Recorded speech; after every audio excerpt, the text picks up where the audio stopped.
أنا أقلقاليخا أباقي عبوي إقواس نبركو أنبساوي دبي كابتي مقواس حانت بقيع انت وسيدو أنا للدحري يقتلو كاب أفون يقدفو نبركو كبال عن انت مسخا بقرور أحيزة وقعي قتلو نبركو أنا قلقاليخا أنبسان دبن زغطولكو سبي نفسي رأيو مسنبستا تبأسكو ملكك هلني إذا زي قروز فلسطيناو وزيخا نسراويت هي وأملاخ باجي مو كم حدا خلقاتهم كخوني بولو زي مسنبساز بأس تبع من إسي منيو أزيو تبعن حيال من إسيو أقدمو مسنبساخ بأس كله أمو قاسي أبرخا وإتبوتا أبتسمتسم برخا أب أراويت زركبو بوتا زي زقواس من إسي زي مانيو تبعاتو داخ ندي كبرتيو بتعمي زدنق تبعاتي زلوو أما أكل أراويت بتبعات زقواسي تبع من إسي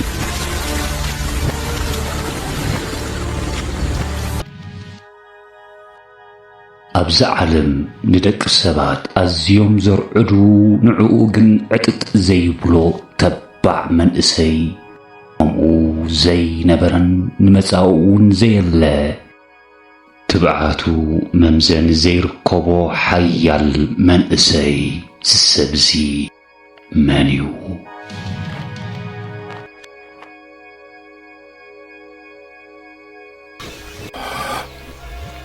تم أنا زبولو أراويت ناي مرور نعوء عتت زي بلو من إسي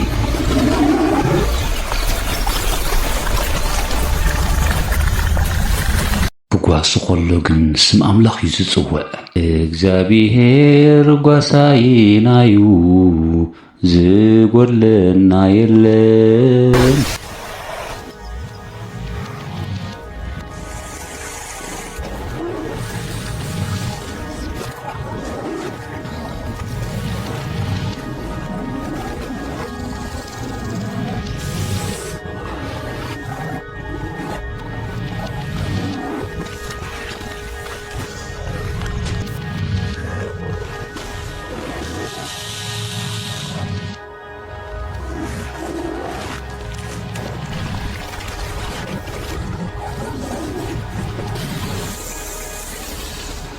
زيوم عينة أراويتي ريئم وموغن زي فرحهم تبع من إسي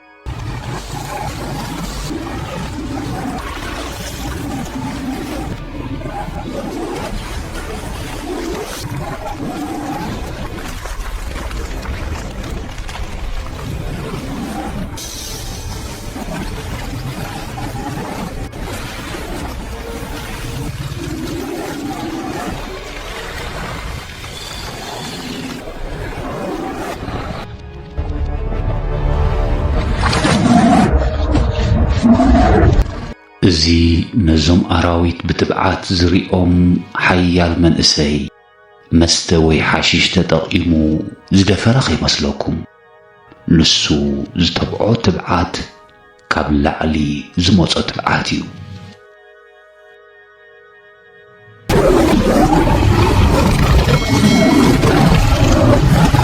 كيف رحا أباقيعو بزم أراويت كي تحازو أطبيقو زحلو ጓሳ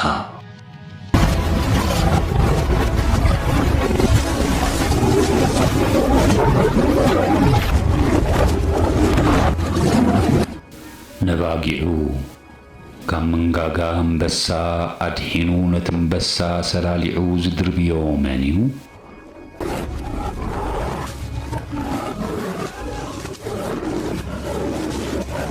ኣብ ማእከል ዞም ሓያላት እንስሳ ዘገዳም እዚኦም ኮንካ ክትጓስ ትኽእል ዶ?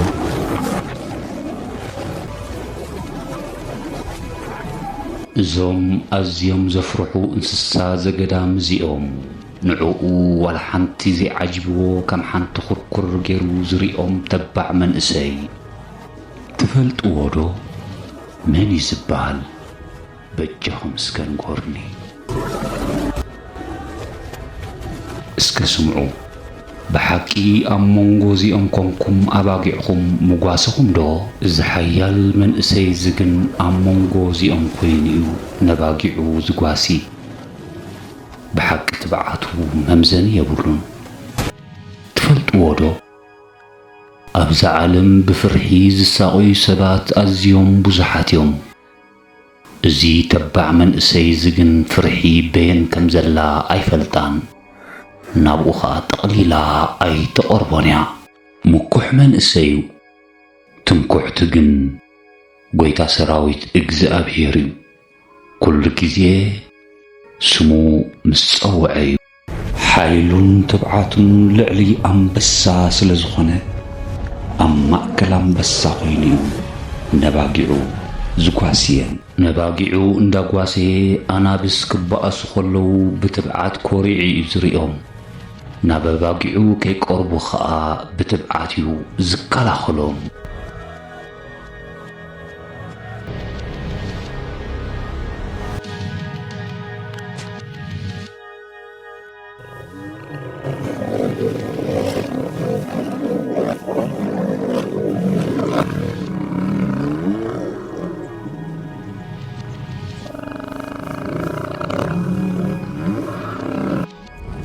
نابتقى أباقعو أنبسان ترى قريبو يقتلوي أبونا قدس سامسون كي مسلوكم قال قدس زخونة دلدل من إسي تبع من إسي من كون يخون تفلت ودو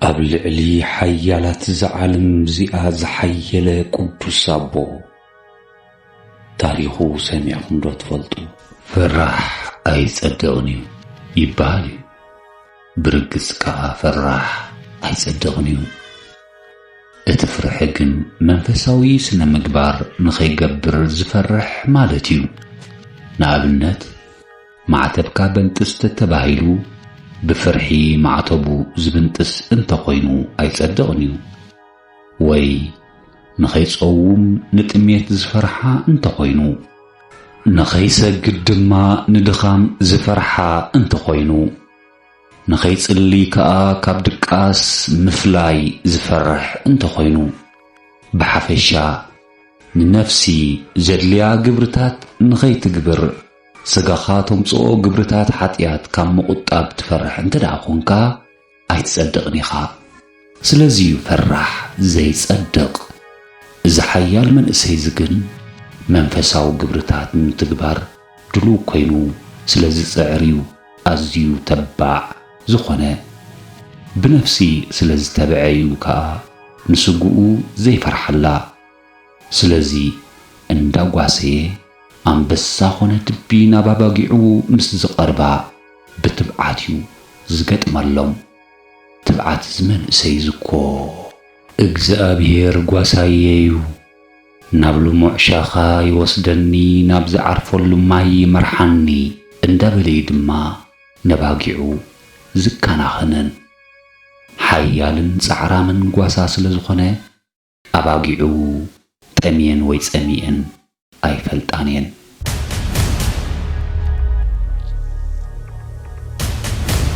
نجبون زين حسيلو حيال من إسي دبي نبكيعو مسكربت بغزبت كيدو نتدبي زقت مولن زقطلون تبعي بتعمي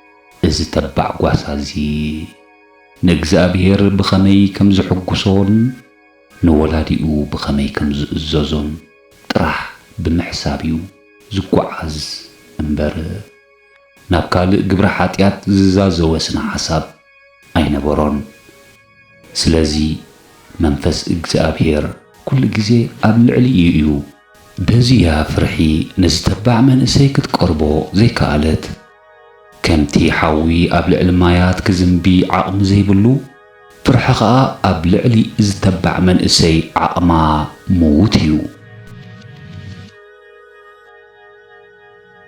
ከም ኣንበሳ ኮይኖም ንናብራኻ ዝሰባብሩ ሓያላት ፈተናታት ናይ ህይወት ኣለዉ። ብዙሕ ሰብ ከዓ በዚ ሓያል ፈተነ እዚ ይሰዓር እዩ። ነገር ግን ንኸምዚኦም ፈተነታት ዝብድሆም መንእሰይ እንተደኣ ኣሎ እዚ ተባዕ ጓሳ እዩ ዝነበረ። ናይ ብዙሓት ቅዱሳን እናቶም ትብዓት ኣለዎም። ናይዚ ኣብ ንእስነቱ ኣብ ሞጓሰ ንኣንበሳ ዝቐተለ ቅዱስ ግን ካብ ኣብ ሞጓሰ ዝነበሩ ቅዱሳን ብትብዓቱ ፍልይ ዝበለ እዩ። ሕጂ ኸ ፈሊጥኩሞ ዶ እዚ ተባዕ ጓሳ እዚ መን እዩ? ብዙሓት ኣዝሚርና ኢና ባህልቲ ጓሳ ኢሎም ይጸርፉኻ እዮም። ነገር ግን ጓሳ ማለት ጸርፊ ኣይኮነን። ጓሳ ኣዝዩ ተባዕ ነቶም እንስስኡ ህይወቱ የሕሊፉ ዝህብ ሓላዊ እዩ። ብዓብዩ ኸኣ መጽሓፍ ቅዱስና እግዚኣብሔር ሕያዋይ ጓሳ እዩ እዩ ዝብለና። ስለዚ ትብዓት ኣብቶም ጓሶት ገርህን ለባማትን ዝኾኑ ሰባት እያ እትርከብ። ሃሌሉያ ሃሌ ሃሌሉያ ሃሌ ሃሌሉያ ሃሌሉያ ሃሌሉያ። እዚ አንበሳ እዚ ኣድቢዩ ንኣባጊዕ ናይቲ ተባዕ መንእሰይ ክወስድ ጐየየን። እቲ ተባዕ መንእሰይ ከዓ ተቖጢዑ ነቲ አንበሳ ክቖትሎ ዓጠቐ። ናፍቲ አንበሳ ዝኣተወ ስፍራ ከዓ ኣተወ። አንበሳ ኣቤለኻ ንዓውፃእ። ፍርሒ ሌባ እዩ። ፍርሒ እቲ ቐንዲ ጸላእየይ እዩ።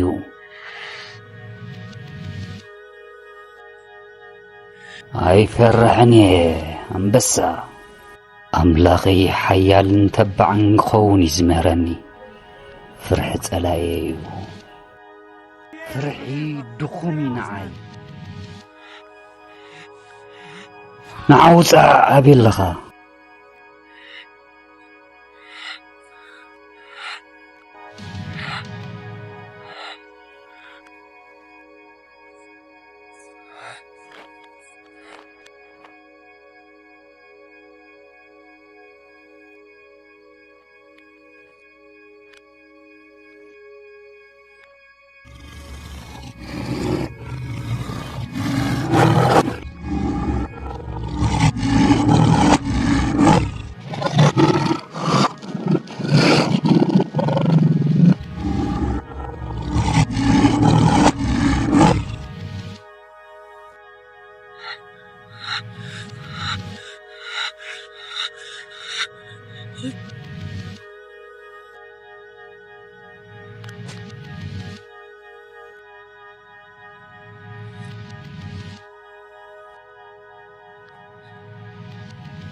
አንበሳ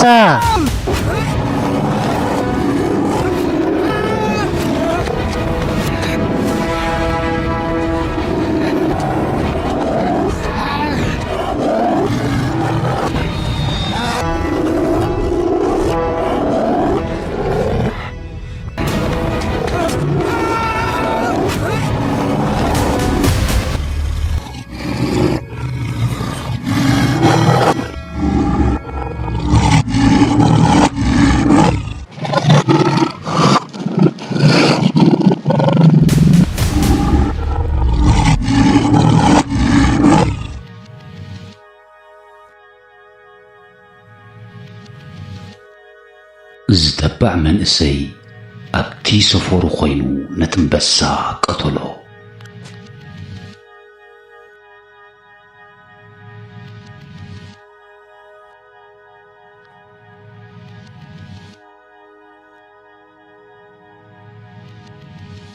ትብዓቱ ማዓስ ዝጥራሕ ኮይኑ ነቲ ምኩሕን ሓያልን ሰራዊት ምስ ብዝሒ ኣጽዋሮም ከለው ብሓንቲ ንእሽተይ እምኒ ንምልእቲ ሃገር ዘርዓደ መንእሰይ እዚ መንእሰይ እዚ መን እዩ? መቸም ነጽዋር ዘለዎም ሰራዊት ብሓንቲ ንእሽተይ እምኒ ጥራሕ ሒዙ ናብ ዓውደ ኲናት ዝኣተወ ሰብ ብጀካዚ ተባዕ መንእሰይ እዚ ዋላ ሓደ ኣይነበረን ኣይርከብን እውን። ኣቱም ሰባት እዚ ኣደናቒ ታሪኽ ዝባንጎርኒ በጃኹም። ኩለን ሃገራት በጽዋረን እየን ዝምክሓ። እዚ ሓያል መንእሰይ እዚ ግን ብዘይ ኣጽዋር ንእሽተይ እምኒ ሒዙ እዩ ናብ ማእከል ዓውደ ኲናት ዝኣቱ። ነዚ ሓያል መንእሰይ እዚ ክፈልጦ ይደሊ ኣለኹ። በጃኹም መን ምዃኑ ባንጎርኒ። ታሪኽ ናይዚ ሓያል መንእሰይ እዚ ተዛሪብካ ኣይውዳእን እዩ። ምስጢር እታ ደቃቕ እምኒ ንጎልያድ ዘውደቐት ግን ከመያ? ነታ ደቃቕ እምኒ ኣብ ወንጭፍ ዝተዓኹለለት ዝወርወራ ተባዕ መንእሰይ እዩ። ፍርሒ ዝበሃል የብሉን። ኣብ ማእከል ኣሽሓት ሰራዊት ጸላእቱ ወንጭፍ ክውንጭፍ ብትብዓት ዝኣተወ መንእሰይ። ምስጢር ስዕረት ናይ ጎልያድ ኣብታ ዋንጭፍ ድዩ ዋላ ኣብታ እምኒ? እንታይ እቲ ምስጢር? ንእሽተይ እምንያ ንኣዝዩ ሓያል ሰብያ ግን ኣውዲቓቶ። ነገር ግን እዚ ተባዕ መንእሰይ በታ ኣብ ዋንጭፍ ዝሰኩዓ እምኒ ደይኮነስ ቅድሚታ እምኒ ዝምክሓሉ ሓደ ነይሩ እዩ። ንሱ ኸዓ እግዚኣብሔር ጐይታ ሰራዊት እዩ። ኣብ መጽሓፍ ቅዱስ ኣብ ቀዳማይ ሳሙኤል ምዕራፍ 17 ካብ ፍቕዲ 45 ክሳብ 50 ከምዚ ይብለና። ዳዊት ከዓ ነቲ ፍልስጤማዊ ንስኻ ብሴፍን ብኹናትን ብመዝረቕን ትመጻኒ ኣለኻ፣ ኣነ ግና ብስምቲ ኹሉ ዝኽእል እግዚኣብሔር በቲ ንስኻ እተባጭወሉ ዘለኻ ኣምላኽ ሰራዊት እስራኤል እመጸካ ኣለኹ። ሎሚ መዓልቲ እግዚኣብሔር ንኣኻ ኣሕሊፉ ኣብ ኢደይ ክህበኒ እዩ። ኣነ ኸኣ ክቐትለካ ንርእስኻ እውን ክቖርጻ እየ። ሬሳ ሰራዊት ፍልስጤማውያን ከዓ በዛ መዓልቲ እዚኣ ንዕዋፍ ሰማይን ንኣራዊት ምድርን ክህቦም እየ። ሽዑ ኣብ እስራኤል ኣምላኽ ከም ዘሎ ኩላ ምድሪ ክትፈልጥ እያ። እቲ ውግእ ናይ እግዚኣብሔር እዩ እሞ እግዚኣብሔር ዘድሕን ብሴፍን ብኹናትን ከም ዘይኮነ ኩሉ ዝእኩብ ህዝቢ ምእንቲ ክፈልጥ ንሱ ንኣኻትኩም ኣብ ኢድና ክህበና እዩ በሎ። እቲ ፍልስጤማዊ ተሲኡ ንዳዊት ክገጥሞ ምስ ቀረበ ዳዊት እውን ንጎልያድ ክገጥሞ ናብቲ ሰልፊ ቀልጢፉ ጐየየ። ዳዊት ድማ ኢዱ ናብቲ ሳንጣ ኣእትዩ ካብኣ እምኒ ወሲዱ ወንጨፈ። ንጎልያድ ድማ ግንባሩ ሃረሞ። እታ እምኒ ኸኣ ናብ ግንባሩ ኣተወት። ንሱ ድማ ብገጹ ናብ ምድሪ ተደፍአ። በዚ ኸምዚ ዳዊት ነቲ ፍልስጤማዊ ብወንጭፍን ብእምንን ስዒሩ ነቲ ፍልስጤማዊ ወቂዑ ቀተሎ። ዳዊት ግና ኣብ ኢዱ ሴፍ ኣይነበሮም። እወ ንጎልያድ ብወንጭፍ ገይሩ ቀተሎ። ክሳዱ ግን በታ ሴፍ ናይ ጎልያድ ገይሩ እዩ ንጎልያድ ዝቖረጾ።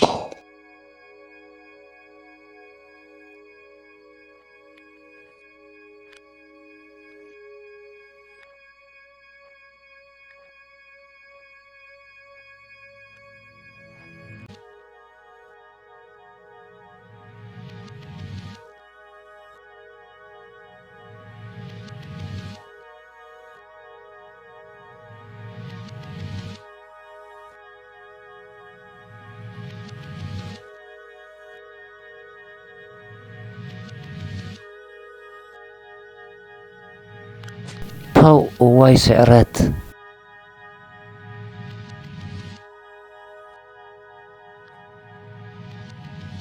ትዕቢት ንውድቀት እያ ትቕድማ። ኣብዚ ዓለም ብዙሓት ትዕቢተኛታት ወዲቖም እዮም።